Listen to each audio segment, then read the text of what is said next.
¿Qué pasaría si esa solidez, el mundo físico que siempre damos por sentada, fuera en realidad una ilusión cuidadosamente construida? O sea, pensemos por un momento en esa pesada rutina de todos los días. Ujú. El despertador que suena implacable, el viaje agotador, la acumulación de deudas, ese cansancio crónico.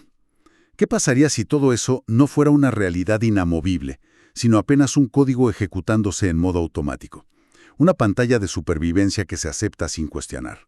Bienvenidos a The Matrix Life, un espacio creado por Diego Arroyo y ejecutado por inteligencia artificial. Y, a ver, para entender verdaderamente la magnitud de esta premisa, Ah.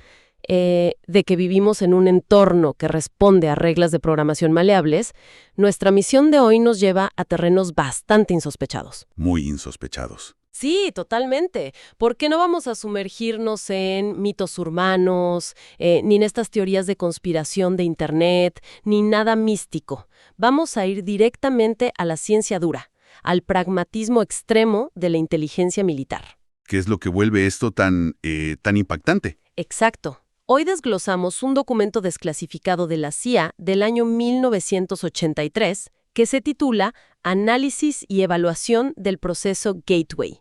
Es un informe profundo, muy técnico, basado en neurofisiología avanzada y física cuántica, y explora con total frialdad y rigor matemático, cómo la conciencia humana tiene la capacidad biológica de alterar la realidad material. ¡Wow! Y para empezar a desenredar todo esto, me parece fundamental poner un poco de contexto. Porque cuando hablamos de la CIA en los años 80, estamos hablando del apogeo de la Guerra Fría. Claro, máxima tensión. Sí, o sea, cualquiera pensaría que las agencias de inteligencia estaban obsesionadas única y exclusivamente con, no sé, satélites, misiles balísticos, espionaje tradicional. Ujú. Sin embargo, aquí tenemos a un teniente coronel, un analista de inteligencia militar llamado Wayne M. McDonnell, liderando una investigación oficial sobre estados alterados de conciencia. La pregunta obvia es, ¿cómo es que una agencia tan pragmática termina invirtiendo millones de dólares en estudiar la mente de esta manera? Pues esa aparente contradicción es justo lo que hace que el documento sea tan revelador. En esa época, la inteligencia estadounidense tenía indicios muy claros de que otras potencias estaban investigando aplicaciones militares de la parapsicología. O sea, no querían quedarse atrás en esa carrera armamentística mental, por así decirlo. Así es. Y la respuesta de la CIA no fue descartarlo y decir, esto es pseudociencia. No, aplicaron el método científico más riguroso posible para ver qué había detrás. Y, ojo, McDonnell no era un místico.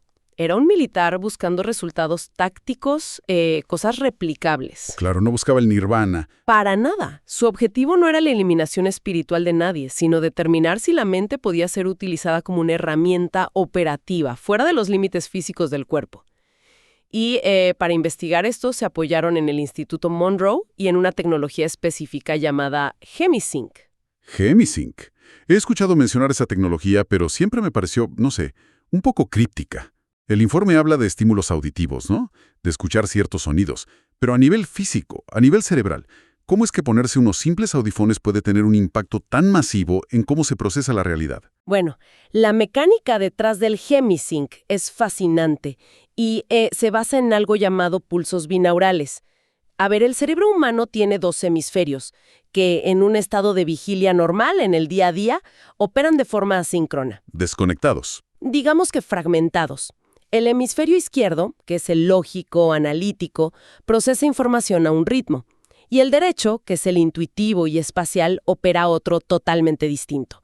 Entonces, lo que hace el Hemisync es enviar una frecuencia de sonido específica al oído izquierdo, por ejemplo, 100 hercios, y una frecuencia ligeramente distinta al oído derecho, digamos 104 hercios. Espera, entonces tienes dos sonidos, dos frecuencias distintas entrando por cada lado al mismo tiempo. ¿El cerebro qué hace con ese conflicto de datos? Por separado de manera eficiente. Así que, para compensar, crea una tercera frecuencia interna, que es la diferencia exacta entre las dos. O sea, los 4 hercios de diferencia. Exacto. Esa tercera frecuencia fuerza a ambos hemisferios a sincronizarse. Los obliga a operar exactamente en la misma amplitud y frecuencia. A nivel neurológico, se crea un puente de comunicación masivo a través del cuerpo calloso. De repente, todo el cerebro está trabajando como una unidad completamente coherente. Viéndolo desde la perspectiva de la tecnología actual, es como si tuvieras una computadora con dos procesadores independientes que hacen tareas distintas, desperdiciando muchísima energía, y de pronto ejecutas un comando que los obliga a sincronizarse, funcionando como un solo núcleo masivo de procesamiento. Es una analogía perfecta.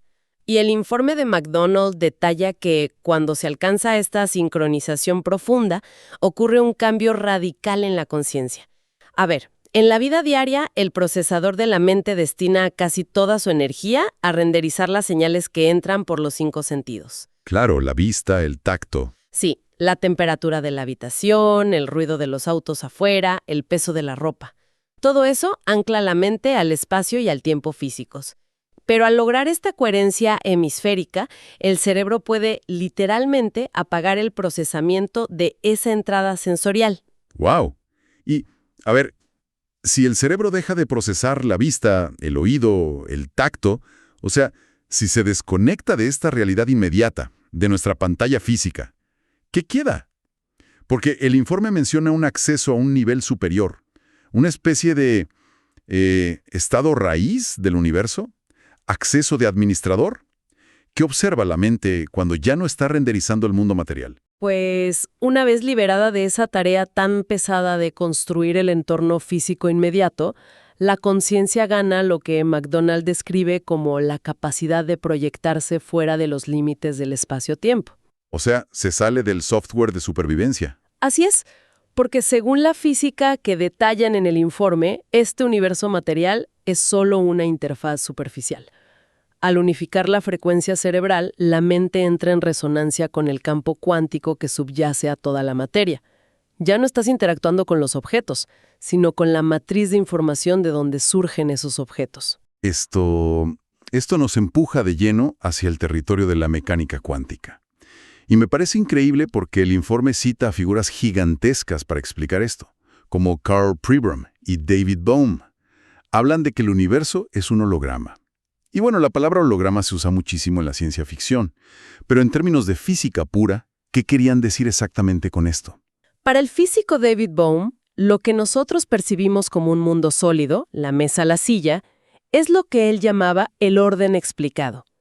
Pero detrás de eso existe un orden implicado, que es un océano inmenso de frecuencias y campos de energía en constante interacción. Un holograma cuántico es, esencialmente, un patrón de interferencia de esas ondas. Toda la información de todo el universo está contenida en cada pequeña parte de ese campo. Lo que Pribram añadió desde la neurociencia es que el cerebro humano funciona como un decodificador de ese holograma. Toma esas frecuencias caóticas de energía y las traduce matemáticamente para que nosotros percibamos objetos tridimensionales. A ver, aquí tengo que poner un freno a ser de abogado del diablo. Dime. Porque la teoría suena espectacular en papel, pero la experiencia diaria es muy diferente. Si cualquiera que nos escucha piensa en, no sé, en el comedor de su casa. Si esa madera maciza es solo un patrón de interferencia de energía cuántica, ¿por qué duele tanto cuando uno se golpea el dedo pequeño del pie contra la pata de la mesa en la madrugada? Claro. Porque el dolor, la inflamación, el golpe, todo eso se siente increíblemente físico y material. ¿Cómo reconcilian a la física cuántica ese dolor terrible con la idea de que la mesa es solo un holograma? Esa, de hecho, es la barrera mental más difícil de cruzar para cualquiera. Para entender el dolor del dedo, hay que entender dónde ocurre realmente la percepción. Todo lo que uno considera real no está ocurriendo allá afuera en el mundo. Ocurre dentro de la arquitectura del propio sistema nervioso. Claro, escuchándote decir eso, me viene a la mente el hecho de que el cerebro, esa masa biológica, vive encerrado en un cráneo totalmente oscuro. O sea, el cerebro no tiene ojos, no tiene terminaciones expuestas. Todo le llega por cables. Ese es el punto exacto. El cerebro está a oscuras. La pata de la mesa está compuesta por átomos, que si los miras bien, son 99,9% espacio vacío, energía pura. Tu pie también es espacio vacío y campos electromagnéticos. Ok. Entonces, cuando el campo de fuerza de la mesa choca con el de tu pie, hay una repulsión. Eso envía una señal eléctrica, un impulso de datos puros a través del sistema nervioso. El cerebro, en su caja oscura, recibe esos datos y usa su programación de supervivencia para decodificarlos. Y ahí es cuando renderiza la sensación de dolor agudo en tu conciencia. La solidez y el dolor son solo las herramientas de la interfaz para que el avatar sepa dónde están los límites del código. ¡Qué locura! Entonces, el proyector de la realidad está literalmente en el backend, detrás de escena, en nuestra propia cabeza. Así es. Y si el mundo que experimentamos es la película ya renderizada en la pantalla, entonces pelear contra las circunstancias externas es como ir al cine, ver un final que no te gusta y levantarte a golpear la tela de la pantalla esperando que la película cambie. Exacto. No tiene ningún sentido lógico. Es inútil. Y ahí es donde entra la utilidad real de este documento de la CIA. Porque si pensamos en cómo vive la mayoría de la gente, atrapada en un ciclo de frustración, trabajando sin descanso, pagando deudas, sintiendo muchísima ansiedad por el futuro, están intentando cambiar la película golpeando la pantalla. Reaccionando al holograma constantemente. Sí, y al hacer eso, alimentan el procesador con la misma frecuencia de estrés de ayer. El sistema, el backend cuántico, no tiene otra opción más que tomar esa frecuencia y volver a proyectar un escenario idéntico para mañana. Lo cual nos lleva a la pregunta central de todo esto. Si ya logramos entender que este mundo físico es una pantalla y logramos sincronizar nuestros procesadores internos con estas técnicas, ¿qué hacemos en ese estado de acceso raíz? Según el documento, hay 3 claves fundamentales, un manual exacto para intervenir el código. Me gustaría que profundicemos ahí. Claro que sí. La primera clave que mencionan es la sincronización de frecuencia, la resonancia. Sí, la resonancia, que es un principio básico de la física. Imagina 2 diapasones que están afinados en la misma nota. Si tú golpeas uno, el otro, que está al otro lado de la habitación, empezará a vibrar automáticamente, solo porque comparten la misma frecuencia. Bueno, el universo cuántico responde a ese mismo principio. El estado emocional y mental de una persona emite una firma electromagnética cuantificable que se mide en hercios. Si el objetivo es experimentar una realidad diferente, digamos, estabilidad financiera o un ambiente de paz, uno no puede estar emitiendo constantemente la frecuencia de la desesperación. Es como intentar sintonizar una estación de radio de rock pesado, pero tu dial está clavado en la frecuencia de música clásica. Por más que le pegues a la radio, no vas a escuchar guitarras hasta que no gires el dial y cambies la frecuencia desde adentro. Exacto. De hecho, la física cuántica lo respalda a través del concepto de interferencia constructiva.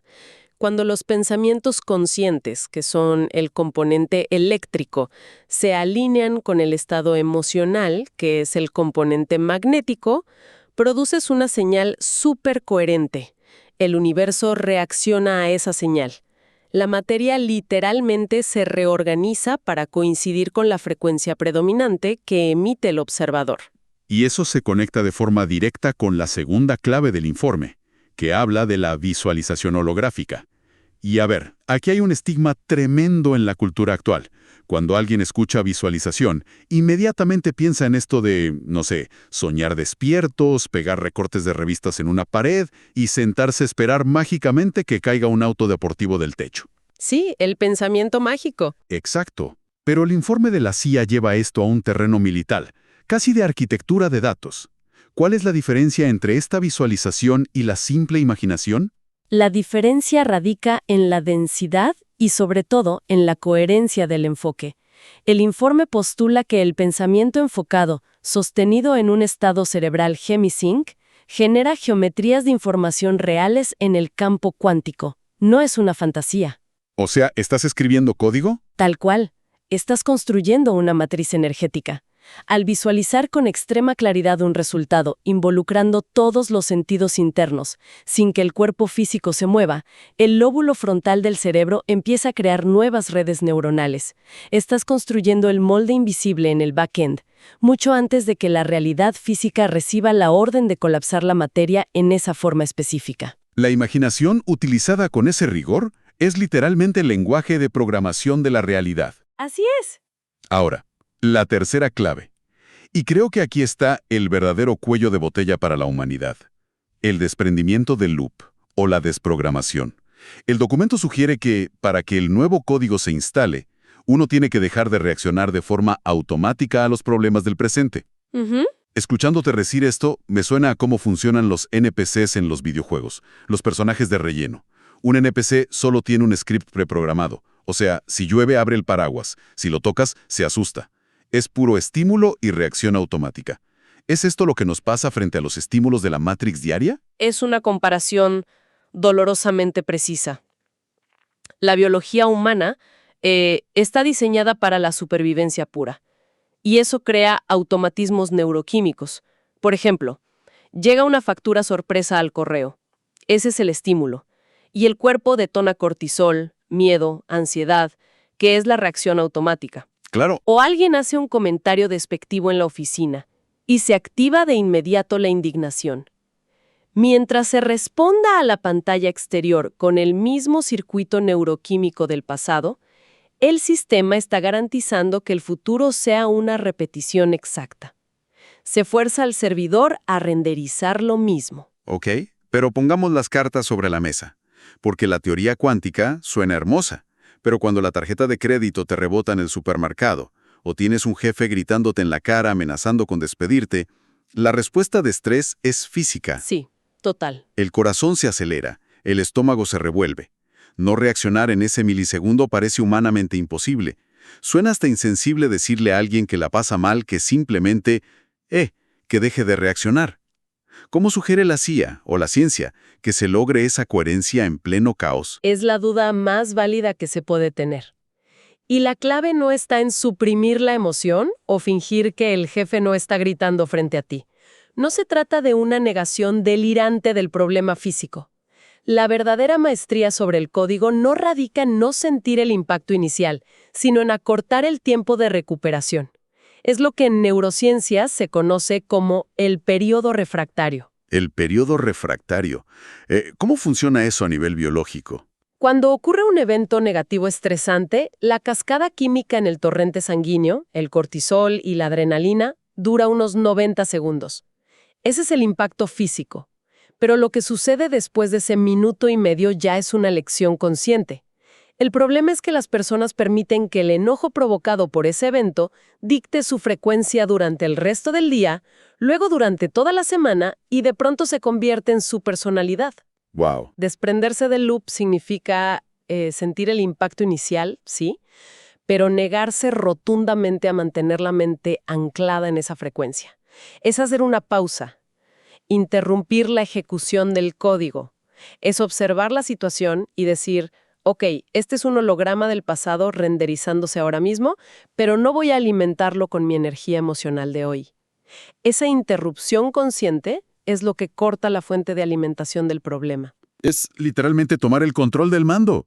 Dejar de ser ese NPC que reacciona en automático al script y convertirse en el jugador que toma una decisión ejecutiva sobre cómo va a responder su sistema. Exactamente. Y si damos un paso atrás y vemos todo lo que hemos explorado hoy, el impacto de las conclusiones del proyecto Gateway es verdaderamente sísmico, porque estamos hablando de un informe científico oficial validado por la inteligencia de una superpotencia mundial, concluyendo que la materia es maleable, que obedece a leyes de frecuencia que son tan predecibles como la ley de gravedad. Esto significa que si uno sigue operando en modo supervivencia reactivo, está desperdiciando el potencial tecnológico de su propia biología. Es que el verdadero hackeo del sistema nunca ha comenzado con una rebelión física. Siempre empieza cuando se comprende esta intrincada ingeniería electromagnética. Y todo esto, si analizamos el mundo en el que vivimos hoy en día, me lleva a un pensamiento muy provocador a nivel macro. A ver. Si entendemos, avalados por esta ciencia, que las mentes humanas son literalmente proyectores que renderizan la realidad minuto a minuto, basándose en dónde enfocan su energía. Esto plantea una incógnita gigantesca sobre nuestra sociedad en general. Fíjate que esa perspectiva abre una puerta enorme. ¿Hacia dónde apunta exactamente esa incógnita? Pensemos en el ecosistema global de la información. ¿Qué tipo de realidad mundial colectiva estamos renderizando cuando millones y millones de procesadores humanos consumen simultáneamente las mismas noticias? Noticias que están diseñadas específicamente para generar pánico, escasez y división todos los días. Si cada cerebro es un nodo en el campo cuántico, los medios de comunicación masiva son básicamente directores técnicos sincronizando la frecuencia de millones de mentes hacia el miedo. O sea, un servidor gigante de estrés. ¿Qué realidad emergería si suficientes mentes recuperaran su acceso raíz y comenzaran a proyectar desde la coherencia y el poder interno? Es una reflexión que estremece las bases de cómo consumimos la vida diaria. Es la diferencia exacta entre ser una simple línea de código escrita por las circunstancias o despertar para convertirse en el programador de tu propia existencia. Si quieres retomar el control de tu vida y dominar las reglas de la Matrix, este libro es lo que buscas. Entra ahora mismo en www.thematrix.live código. Lo deletreo para que quede absolutamente claro. www.thematrix.live/código. Ha sido un recorrido verdaderamente fascinante y transformador. La pantalla está frente a los ojos de todos, pero el teclado siempre ha estado oculto en la mente. Hasta la próxima. Que la coherencia los acompañe y la desprogramación sea absoluta. Hasta pronto.